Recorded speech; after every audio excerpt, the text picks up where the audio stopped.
이 시간에는 성령 공동체라는 제목을 가지고 말씀을 전하겠습니다. 은사 문제가 고린도 교회에 논란을 불러일으켰습니다. 여러 은사 가운데 특히 방언 은사를 독점적으로 그리고 특권적으로 주장하였기 때문에 문제가 발생한 것입니다. 바울은 이 문제를 이제 고린도 교회에 큰 위험이 되고 문제가 됐기 때문에 하나님의 말씀 안에서 이 문제를 해결해야 되겠다라고 생각했습니다. 그러니까 방언 은사자들이 방언을 못 받은 성도들을 향해서 저 사람 초짜네? 이렇게 무시했다는 거예요. 그게 교회에 이제 분열을 가져오게 되는 것이죠. 그렇기 때문에 바울은 고린도전서에 오늘 본문의 말씀을 기록한 것입니다. 은사라는 단어를 보면 헬라어의 카리스라는 말씀입니다. 카리스가 은혜인데 거기에 말을 붙여가지고 카리스마, 카리스마가 아니라 세상에서는 감히 범접할 수 없는 어떤 위험이나 권위를 가진 사람을 카리스마가 있다. 저 사람 카리스마가 장난이 아니다. 이렇게 속된 표현을 사용합니다. 성경의 카리스마는 선물이다. 하나님이 은혜로 주신 선물, 은사죠. 은사를 카리스마라고 합니다. 하나님께서 주신 권능을 말씀합니다. 각 개인에게 주신 달란트가 있고 재능이 있습니다. 그런데 약간 차이가 있어요. 하나님이 주신 카리스마 은사는 공동체의 유익을 위하여 사용되는 거예요. 그런데 재능은 자기 자신의 이익을 위하여 사용되는데 약간 차이가 있다는 겁니다. 오늘 성령은 헬라어로 푸누마라고 하는데 바람, 숨, 기, 공기 이런 뜻을 가지고 있어요. 영 이런 뜻이 있는데 하나님의 영, 성령은 하나님의 영이죠. 그러면서 삼위일체의 한 부분이고 한 분 하나님이시죠. 그러니까 수없이 들은 성령님인데 능력 가운데 하나가 뭐냐? 성령께서 은사를 각양의 은사를 부어주신다 라는 겁니다. 오늘 4절에 보시면 바울은 은사가 한 가지가 아니라 여러 가지다라고 이야기하고 있습니다. 은사는 다양하나 그것을 주시는 능력인 성령은 같은 한 명이다라는 겁니다. 또 5절에서도 보시면 바울은 약간 다른 방식으로 설명을 하는데 그리스도인의 직분은 여러 가지이지만 주는 같다라는 겁니다. 주는 하나님이자 곧 성령님이시죠. 조금 더 풀어서 설명하면 6절, 7절에 이걸 풀면 어떻게 되느냐. 각 사람에게 주어진 은사는 여러 가지지만 하나님은 한 분이시다. 그리고 그 하나님은 모든 사람의 모든 일에서 역사하신다. 국어, 수학, 역사, 국사할 때 그 역사가 아니고 하나님의 일이 이루어지는 것, 이걸 우리가 역사라고 합니다. 부일역 일사, 한자로 표현하면 그렇습니다. 약간 다르죠? 많이 다르죠? 4절에서 7절까지 내용의 핵심은 두 가지를 말씀하고 있습니다. 여러 가지 각양의 은사가 있는데 은사가 성령이라는 하나의 줄기, 하나의 근원에서 나온 것이다 라는 것이 한 가지고, 두 번째 또 하나는 은사를 통한 성령의 나타남은 개인이 아니라 교회 공동체 전체의 유익을 위하여 주신 것이다 라는 겁니다. 그러니까 은사의 다양성과 공공성을 말씀하고 있습니다. 바울은 이 사실을 8절부터 다시 풀어서 설명을 하는데 보시면 8절, 10절 말씀 다 같이 보시도록 하겠습니다. 8절 말씀, 10절 말씀 계속해서 이어보겠습니다. 시작. 어떤 사람에게는 성령으로 말미암아 지혜의 말씀을, 어떤 사람에게는 같은 성령을 따라 지식의 말씀을, 다른 사람에게는 같은 성령으로 믿음을, 어떤 사람에게는 한 성령으로 병 고치는 은사를. 계속 볼까요? 10절까지 보겠습니다. 어떤 사람에게는 능력 행함을, 어떤 사람에게는 예언함을, 어떤 사람에게는 영들 분별함을, 다른 사람에게는 각종 방언 말함을, 어떤 사람에게는 방언들 통역함을 주시나니. 예수님 당시에 그 초기에, 바울 시대 초기에 교회가 형성됐고 은사가 나타났는데 대표적인 은사가 9가지가 있었다는 게 오늘 9가지 은사를 말씀하고 있죠. 전에도 말씀드렸는데 머리 글자만 따가지고 지지미병는 예언방방 이렇게 말씀드렸는데 지식의 은사, 지혜의 은사를 주셨다. 지혜. 여기서 지혜의 은사는 뭐냐? 하나님의 말씀을 대언하는데 하나님의 마음을 가지고 그대로 대변하는 거예요. 하나님의 마음, 그 심정을 가지고. 그게 지혜의 말씀, 지식의 말씀. 꼭 그 사람에게 합당한 말씀을 줍니다. 사람을 보면 이 사람 지금 어떤 상태에 놓여있다. 그게 필요한 말씀을 줍니다. 그렇게 각양의 은사, 신유의 은사, 뭐 이런 은사들이 각양. 그런데 보면 방언 은사와 방언 통역의 은사가 보면은 맨 마지막에 나와요. 고린도 교인들은 이걸 못 받은 사람들 이상한 사람 취급하고 했는데 그래서 분란이 생겼고 했지만 바울이 생각할 때는 중요하지만 제일 중요한 건 아니다. 각양의 은사가 주어졌는데 각 사람에게 꼭 필요하게끔 그 사람의 역할에 맞게끔 사역에 맞게끔 주신 것이다. 하나님이 은사를 주실 때는 각 사람에게 주시는데 그 사람의 직분과 사역에 맞게 이미 주셨다는 겁니다. 나는 안 받았는데요 하는 사람이 있어요. 그렇지 않습니다. 다 받으셨어요. 오늘날도 보면 교회에 청소를 잘하는 사람이 있죠. 그런데 청소를 하는데 그 사람에게 그냥 맨몸으로 청소해라고 하지 않는다는 맨손으로 청소 도구를 주어준다는 수단으로 걸레를 주고 청소기를 주고 할 수 있도록 일할 수 있도록 주시는 것처럼 각양의 은사를 주셨다. 그 직임에 맞게끔 수단으로 주신 것이 바로 은사가 되고 도구가 된다는 겁니다. 은사가 도구가 되는 것이죠. 다양하게 주셨다라는 겁니다. 그래서 오늘날에 보면 교회 행정을 잘 보는 사람, 또 운영을 잘하는 분, 또 누구나 다 말씀을 선포할 수 있는 것이 아니죠. 그것처럼 각양의 은사가 다르다라는 겁니다. 이 모든 은사는 한 성령이 역사하신 것이다. 한 성령에게서 나오는 것이다. 라는 것입니다. 12절, 13절에도 보면은 바울이 그 은사 문제를 몸과 지체의 관계로 설명을 합니다. 토기장이가 그릇을 질그릇을 만들 때 자기가 원하는 대로 각양의 쓰임새에 맞게끔 만드는 것처럼 창조주인 하나님이 우리 인간을 창조할 때 각양의 쓰임에 맞게끔 걸작품으로 하나하나를 빚었다는 거예요. 우리 몸은 하나이지만 몸에 따른 지체는 여럿이고 그것이 서로 다르다는 겁니다. 팔과 다리, 머리와 가슴과 허리, 눈과 코, 귀, 다 역할이 다르죠. 몸 안에는 다양한 또 장기들이 있습니다. 창자가 다르고 간이 다르고 이가 다르고 기능이 다르단 말이죠. 그러나 이것들이 다 연결이 되어 있고 서로 여기서 몸은 예수 그리스도를 말씀하고 있고 지체는 우리 교인들을 말씀하고 있습니다. 이 다양한 은사로 살아가는 교인들은 그리스도 안에서 한 몸을 이루고 있다라는 것입니다. 유기적인 공동체이고 성령 공동체라는 겁니다. 우리 13절을 보시면 우리 13절을 같이 한번 볼까요?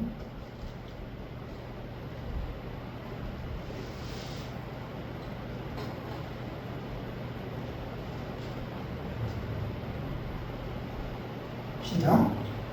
우리가 유대인이나 헬라인이나 종이나 자유인이나 다 한 성령으로 세례를 받아 한 몸이 되었고 또 다 한 성령을 마시게 하셨느니라. 아멘. 그러니까 그 당시에도 보면은 이방인이 있었고 정통 유대인이 있었고 여러 종류 상전이 있었고 종이 있었고 오늘날 같은 직장의 대표가 있고 직원들이 있고 조선시대에는 양반이 있고 상문이 있고 그랬었죠. 신분제 사회였단 말이죠. 그런데 여기서 바울이 말씀하는 것은 유대인이나 헬라인이나 종의 신분인 사람이나 자유신인이나 다 똑같다는 거예요. 그리스도 안에서 한 성령 안에서 한 은혜를 받는다, 한 살을 받는다 라는 걸 말씀하고 있습니다. 오늘날도 흑백간의 인종차별이 약간 있죠. 유색인종입니다. 그런 것들이 극복하기 어려운 세상의 것들인데 그리스도 안에서는 한 몸이고 한 성령을 받은 한 지체다라는 것을 말씀하고 있습니다. 아주 혁명적인 세계관이죠. 완전한 새로운 세계관을 말씀하고 있습니다. 우리는 성령 안에서 믿음의 주요 온전케 하신 이인 예수를 바라보는 성령 공동체라는 것입니다. 우리가 이 성령 하면 눈에 보이지 않죠. 바람도 우리가 눈에 보이지 않죠. 그런데 바람이 훑고 지나가면 바람의 유력이 나타나가지고 물건들이 쓰러지고 이런 것들을 볼 수 있는 것처럼 성령은 반드시 능력이 나타납니다. 내 안에서 능력이 나타납니다. 내 안에서 내가 기도하면 성령이 불일 듯이 일어난다. 은사가 더 강하게 나타납니다. 쓰면 쓸수록 강하게 나타납니다. 쓰지 않으면 사장되가 없어진다. 당연히 쓰셔야 되겠죠. 그러나 그 당시에 그 서기관이나 바리새인이나 로마의 유대의 종교 지도자들은 사람의 생명을 살리는 것이 아니라 죽이는 쪽에 가까웠다라는 겁니다. 성령의 사람이라면 사람을 살리는 쪽으로 역사가 나타나야 된다라는 겁니다. 개역 개정에도 보시면 유익하게 한다라고 번역이 되어 있습니다. 은사는 사람을 공동체를 유익하게 한다. NIV 성경에도 공동의 유익이라고 분명하게 명시가 되어 있습니다. 여러분, 우리가 다리가 중요합니다. 그러니까 머리만 놔두고 모든 장기, 다리를 10개, 20개 만들어요. 그러면 그 사람이 온전한 사람이 될 수 있나요? 또 눈이 중요하다고 눈만 10개를 또 만들어요. 다른 지체를 다 버리고. 온전할 수 없는 것처럼 교회에는 각양의 은사자들이 모여서 교회를 이렇게 하나님 나라를 이루어갈 수 있게끔 되어 있다는 겁니다. 이게 바로 교회의 공동체성이고 성령 공동체에 나타나는 은사입니다. 더 구체적으로 교회 생활 관련해서 두 가지를 말씀드리면, 첫째는 우리 모두가 은사를 받았다. 은사가 없는 사람은 없다. 성령으로 세례를 받은 사람은 은사를 다 받았다라는 겁니다. 성령으로 세례받은 사람은 내가 새롭게 태어났다라는 것을 인식해야 되는데 인식을 못한 사람들이 가끔 있어요. 내가 교회를 위해서 봉사도 하지 않고 은사도 나타난 것 같지 않다 이렇게 생각할 수 있는데 그건 오해라는 겁니다.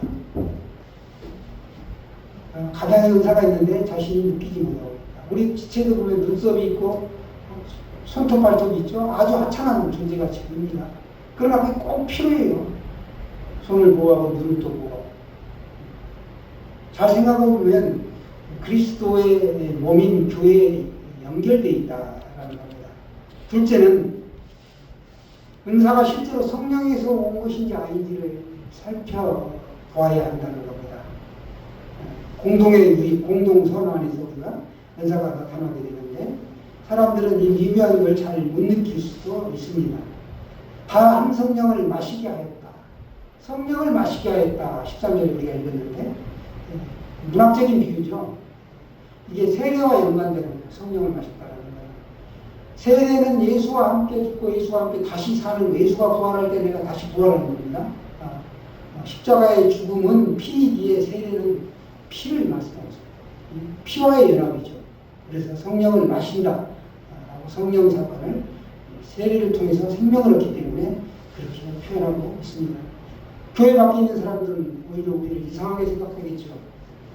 예수를 통해서 새 생명을 얻는다? 그들은 납득할 수 없을 것입니다.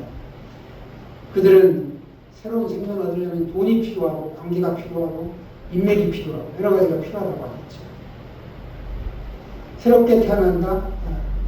이걸 우리가 인지하지 못하는 사람들에게 제가 하나 비유를 말씀드릴게요. 신생아 새로운 생명체로 태어났죠. 그런데 세례를 받은 사람들에게 신생아가 새롭게 태어난 것과 똑같다는 거예요. 신생아는 태어났지만 돌봄이 지속적으로 필요해요. 돌보지 않으면 그 사람은 그 신생아는 성장할 수가 없게 되지요. 성령으로 새롭게 태어난 사람도 마찬가지예요. 영적인 성장이 계속적으로 필요하다는 겁니다. 자신의 영혼을 신생아 돌보듯이 돌보아야 우리가 성령 공동체의 일원으로 자라갈 수 있습니다. 성령을 우리가 마신 사람들이기 때문에 그렇다고요. 세례 다 받으셨잖아요. 그래서 그렇습니다. 우리는 성령 안에서 자유함을 누릴 수 있습니다. 그런데 우리가 성령 공동체 안에 있으면서도 이 은사를 사용하지 않는다라는 겁니다. 은사를 주신 목적이 있습니다. 에베소서 4장 11절 12절에 보시면 이는 성도를 온전하게 하며 봉사의 일을 하게 하며 그리스도의 몸을 세우기 위해서라고 분명히 말씀하고 있습니다. 그리스도의 몸을 세운다. 예수 그리스도의 몸을 세운다는 것은 원어에 보면 건물을 세운다라는 뜻이 있습니다. 여러분 건물 세울 때 보면 자재 들어가는 것들이 좀 많이 들어갑니까? 별별 자재가 다 들어가잖아요. 이 성령 공동체, 그리스도의 몸인 이 교회 공동체도 세워나가는 데 있어서 각 지체인 성도들의 여러 가지 은사가, 각양의 은사가 다 필요하다는 오늘 그걸 말씀하고 있습니다. 그래서 은사를 주셨다. 너 자신이 자랑하고 너 자신의 이익을 위해서 은사를 준 게 아니다. 교회를 세우고 하나님 나라의 확장을 위하여 너가 쓰임받을 수 있도록 직분을 주고 은사를 주었다라는 걸 오늘 말씀하고 있습니다. 그 은사를 사용하되 너는 선한 청지기처럼 사용하라. 교만한 자세를 버리고 겸손한 자세로 하나님 나라를 위하여 봉사하라는 것입니다.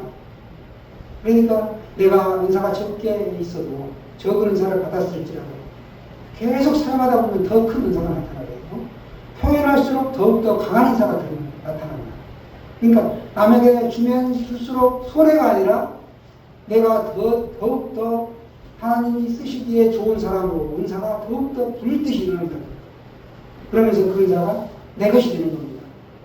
여러분 은사를 사용하십시오. 은사가 세 가지 방향에서 나타나는데 하나님이 주시는 이 은사가 나타나는 게